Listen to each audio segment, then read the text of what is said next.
Assalamualaikum warahmatullahi wabarakatuh. Di sini saya Arifia Frita Zahra, NIM 119 PAS, Psikologi Kepribadian 4G. Di sini saya akan menjelaskan mengenai teori hierarki kebutuhan Maslow dalam meningkatkan motivasi belajar mahasiswa. Sebelum masuk ke dalam materi, di sini saya akan menjelaskan sedikit mengenai materi yang akan kita bahas. Yang pertama, asesmen kepribadian. Asesmen kepribadian merupakan istilah yang paling umum dalam upaya untuk menemukan pola perilaku dan pola pikiran atau penyesuaian diri seseorang secara khas terhadap lingkungannya. Sandberg tahun 1976 dan Mel tahun 1992 menyatakan laporan kepribadian sebagai laporan yang menandakan ia tidak seperti orang lainnya.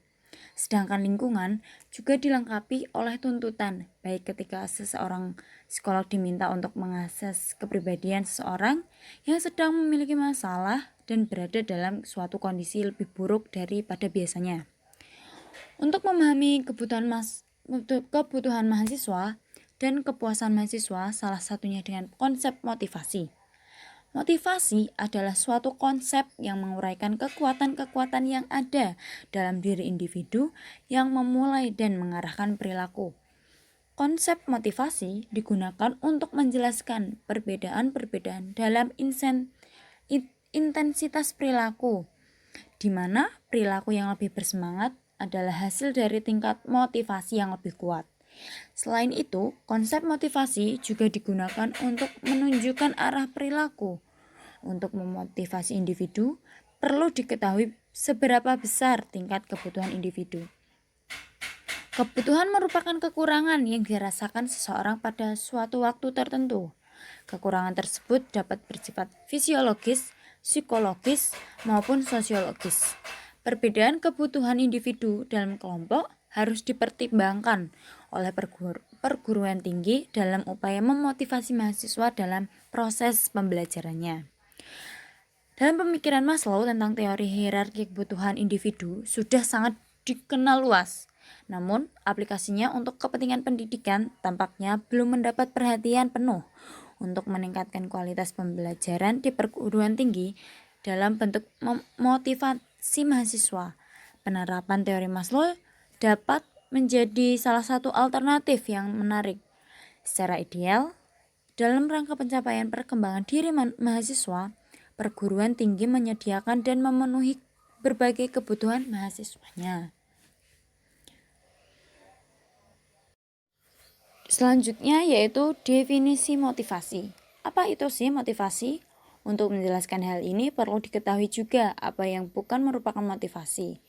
Banyak orang keliru memandang motivasi sebagai sebuah sifat pribadi dan menganggap ada orang yang memiliki dan ada orang yang tidak memiliki motivasi.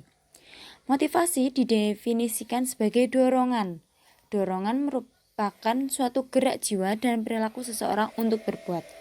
Maka dari itu, pengertian dari motivasi tercakup berbagai aspek tingkah atau perilaku manusia yang dapat mendorong seseorang untuk berperilaku atau tidak berperilaku.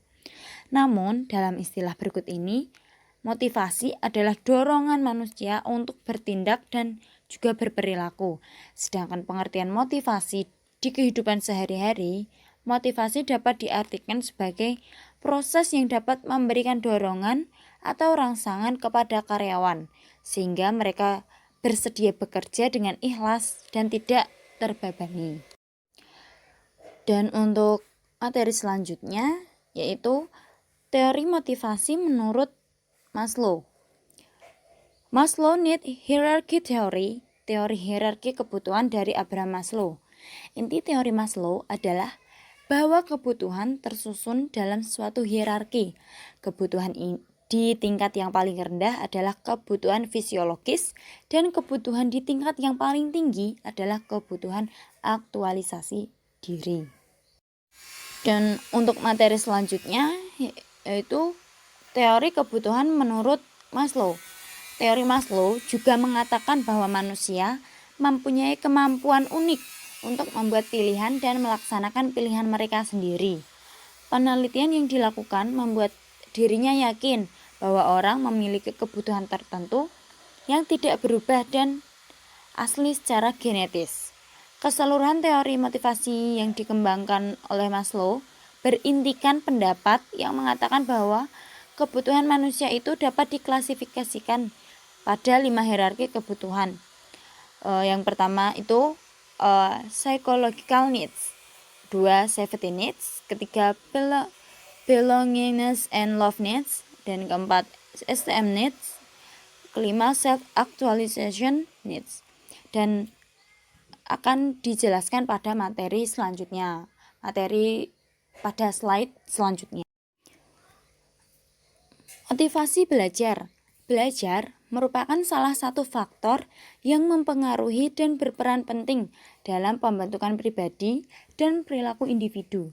Pembelajaran adalah setiap perubahan perilaku yang bersifat permanen, terjadi sebagai hasil dari pengalaman, menurut Robbins.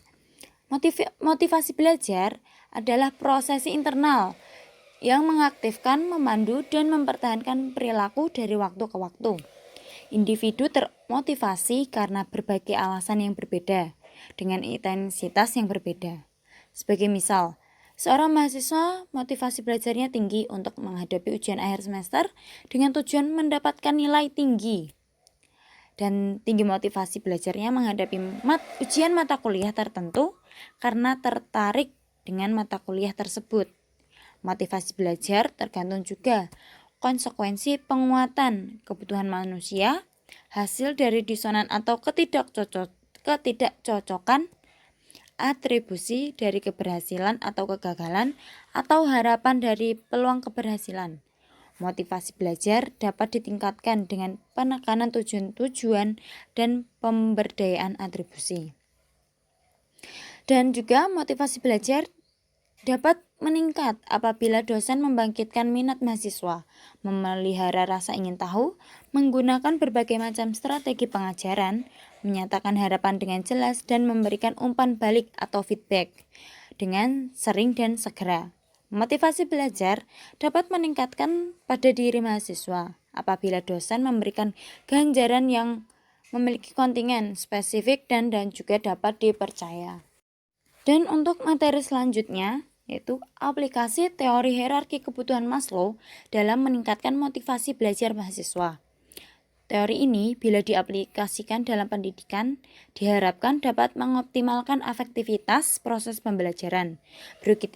Berikut ini saran aplikasi berdasarkan teori hierarki kebutuhan Maslow yang dapat digunakan dalam memenuhi kebutuhan mahasiswa. Yang pertama yaitu psychological needs. Dalam memenuhi kebutuhan fisik, perguruan tinggi dapat menyediakan fasilitas seperti kantin bersih dan sehat, ruang kelas yang nyaman, toilet yang bersih dengan jumlah yang memadai, waktu istirahat yang cukup untuk ke kamar kecil atau untuk minum, lingkungan belajar yang kondusif.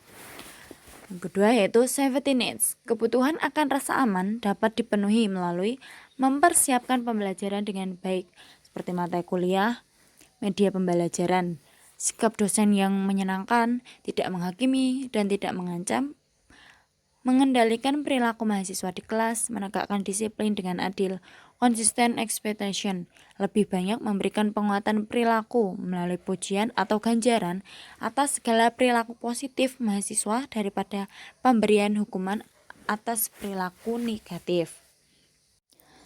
Yang ketiga yaitu belongingness and love needs. Kebutuhan ini dapat dipenuhi melalui satu hubungan antara dosen dan mahasiswa.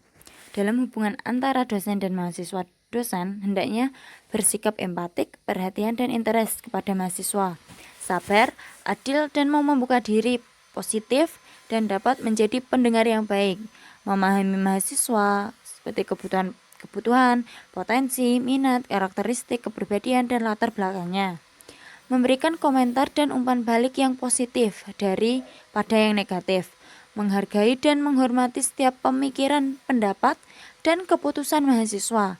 Menjadi penolong yang bisa diandalkan dan memberikan kepercayaan terhadap mahasiswa. Kedua, Hubungan antara mahasiswa dengan mahasiswa. Dalam hubungan antara mahasiswa dengan mahasiswa dapat dilakukan dengan cara mengembangkan situasi yang memungkinkan terciptanya kerjasama mutualistik dan saling percaya di antara mahasiswa, mengembangkan diskusi kelas, mengembangkan unit kegiatan mahasiswa atau UKM, himpunan mahasiswa jurusan, dan kegiatan kemahasiswaan lainnya. Yang keempat yaitu esteem needs.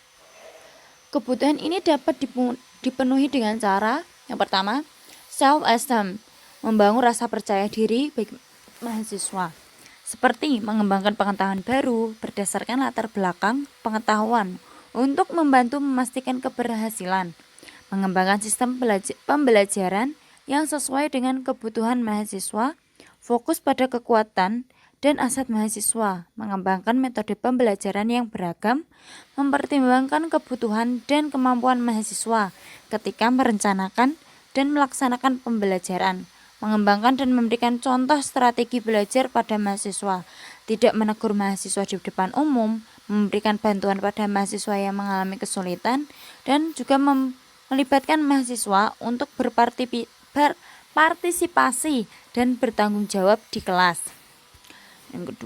Yang kedua yaitu penghargaan dari pihak lain dengan cara mengembangkan iklim kelas dan pembelajaran kooperatif di mana setiap mahasiswa dapat saling menghormati dan mempercayai, tidak saling mencemoohkan, menyelenggarakan pemilihan ketua senat atau badan eksekutif mahasiswa secara terbuka, mengembangkan program penghargaan atas pekerjaan, usaha, dan prestasi yang diperoleh mahasiswa, mengembangkan kurikulum yang dapat mengantarkan setiap mahasiswa untuk memiliki sikap empatik dan menjadi pendengar yang baik, berusaha melibatkan para mahasiswa dalam setiap pengambilan keputusan yang terkait dengan kepentingan pada mahasiswa itu sendiri. Pengetahuan dan pemahaman, seperti memberikan kesempatan kepada para mahasiswa untuk mengeksplorasi bidang-bidang yang ingin diketahuinya, menyediakan model pembelajaran yang memberikan tantangan intelektual melalui pendekatan discovery inquiry, menyediakan topik-topik pembelajaran dengan sudut pandang yang beragam, memberikan kesempatan kepada para mahasiswa untuk berpikir filosofis dan berdiskusi. Estetik berupa menata ruangan kelas secara rapi dan menarik, memelihara sarana dan prasarana yang ada di sekeliling kampus, ruangan yang bersih dan wangi, tersedia taman kelas dan kampus yang tertata indah. Dan yang terakhir yaitu self-actualization needs. Pemenuhan kebutuhan aktualisasi diri dapat dilakukan dengan cara memberikan kesempatan kepada para siswa untuk melakukan yang terbaik, memberikan kebebasan kepada mahasiswa untuk menggali dan menjelajah kemampuan dan potensi yang dimilikinya, menciptakan pembelajaran yang bermakna, dikaitkan dengan kehidupan nyata, perencanaan dan proses pembelajaran yang melibatkan aktivitas metakognitif mahasiswa, melibatkan mahasiswa dalam proyek atau kegiatan self-ekspresif dan kreatif. Pentingnya teori hierarki kebutuhan Maslow dalam meningkatkan motivasi belajar mahasiswa terletak dalam hubungan antara kebutuhan dasar dan kebutuhan tumbuh. Perguruan tinggi hendaknya menyadari bahwa apabila kebutuhan dasar dan kebutuhan tumbuh mahasiswa tidak dipenuhi, proses belajar pembelajaran dapat terganggu. Dalam kondisi seperti ini, perguruan tinggi dapat mengatasinya dengan menyediakan fasilitas kebutuhan fisik. Namun, kebutuhan dasar yang paling penting adalah kebutuhan akan kasih sayang dan harga diri. Sekian dari saya, kurang lebihnya mohon maaf. Terima kasih. Wassalamualaikum warahmatullahi wabarakatuh.